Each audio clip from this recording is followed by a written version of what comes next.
Bonjour, oui. Je vais vous parler aujourd'hui, c'est ça, des enjeux technologiques et de main-d'œuvre qu'on a chez Let's Go. Je vais vous expliquer juste rapidement c'est qui Let's Go. Est-ce qu'on peut avoir le PowerPoint aussi? Oui, le PowerPoint, s'il vous plaît. Merci. OK, merci. Donc, comme... Parle plus fort. C'est ça, Let's Go, on est 40 employés. On a été fondé en 1981. Aujourd'hui, on compte 40 employés et on est en pleine croissance. Juste au courant des dernières années, on a augmenté déjà de 10, puis c'est pas suffisant en ce moment pour les projets qu'on a à faire. Donc, ça fait longtemps qu'on est en affaires et moi aussi, ça fait longtemps. J'ai commencé comme stagiaire chez Let's Go en 1984 et j'ai commencé en temps plein en 1987. Et j'ai évolué tout le temps chez Let's Go, mais en même temps, j'ai pu apprécier les grosses compagnies, la vie dans les grosses compagnies, parce qu'en travaillant comme consultant en automatisation, on vit à l'intérieur des compagnies avec les processus d'appropriation, de faire les projets. Donc, on travaille comme une grosse compagnie, mais en gérant notre propre destin. Donc, ça c'est pour ça. Excusez. Donc, les clients qu'on a aujourd'hui, c'est dans l'alimentaire, c'est quand même des grosses compagnies, puis que j'ai mis aussi les dates à côté. Donc, c'est des clients où on a des contrats en continu.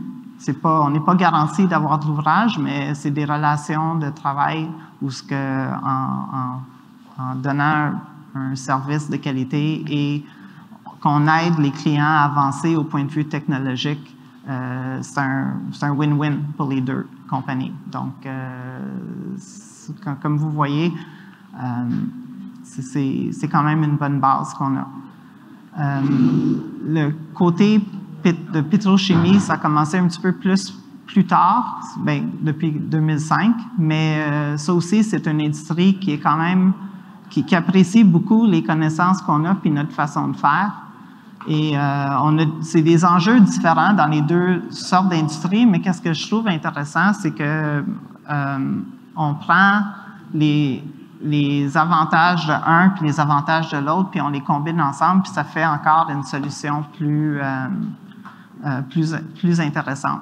Comme par exemple, dans l'alimentaire, ils se concentrent plus pour augmenter les cadences de production, la qualité des produits et les projets se font d'une façon très rapide parce que c'est des gros montants d'argent et chaque économie qu'on est capable de faire, ça représente beaucoup de milliers de dollars et ils ont hâte d'avoir ces profits-là. Donc, on a beaucoup de pression pour faire les réalisations assez rapidement.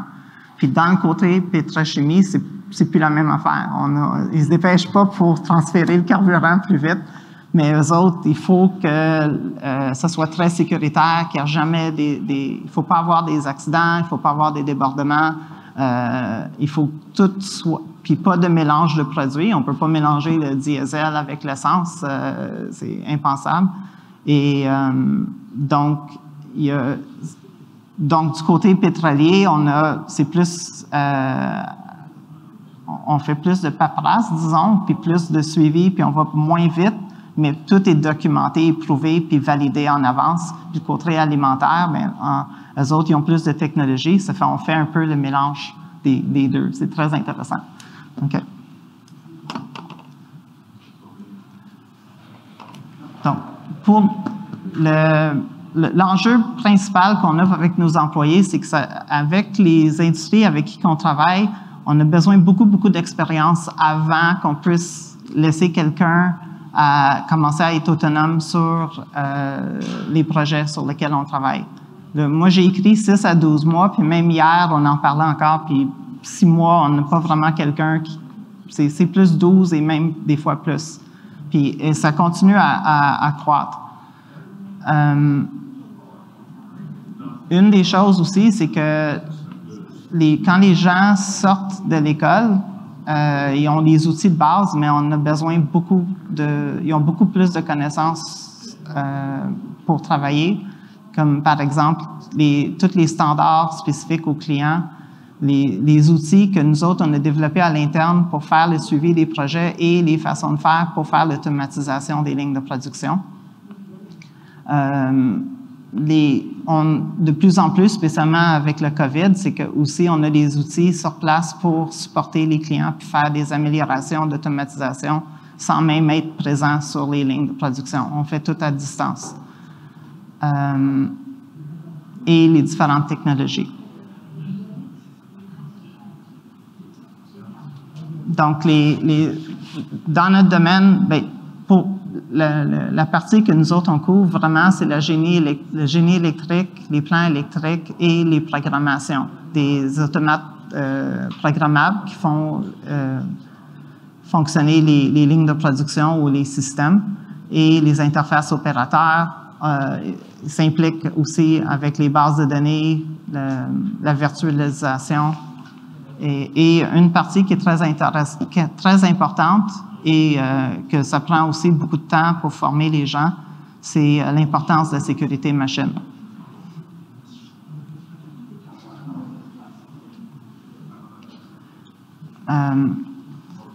Les différentes pistes qu'on a pour le recrutement, ça fait plusieurs années qu'on travaille avec l'Université de Sherbrooke, puis dernièrement aussi avec l'ETS, où on fait les programmes de stage. Donc, on a tout le temps des stagiaires avec nous, où le stagiaire est capable d'évaluer un peu qu'est-ce que nous, on fait dans la compagnie. Et en même temps, nous autres, on peut voir si ce serait un bon candidat pour être un employé à long terme. Parce que c'est vraiment ça. Pour nous autres, notre compagnie, c'est les employés qui est notre matière première. C'est pas les laptops, c'est pas les bureaux, c'est vraiment eux. Et on investit beaucoup dans nos gens, on les forme, puis on s'assure d'avoir un environnement de travail, puis s'adapter à leurs besoins pour avoir la rétention. Ça fait qu'on a beaucoup de gens qui ont de l'ancienneté. Moi, je suis un exemple, je montre la moyenne pour la compagnie. L'autre façon qu'on a, c'est si on veut grossir notre entreprise encore plus, c'est la difficulté qu'on a actuellement, c'est que il y a une grosse partie de notre travail, c'est de faire des projets en temps immatériel. Puis une des raisons qu'on fait ça, c'est parce qu'on fait beaucoup souvent, c'est des améliorations de lignes de production que ça n'existe pas. Donc, on vend du temps, mais la façon qu'on voit pour s'en sortir, c'est de faire développer des produits. Puis ça, c'est on a développé 2 produits, LT3 puis LE2, mais là, je pense pas que j'ai du temps. On passe à la dernière. OK. C'est tout.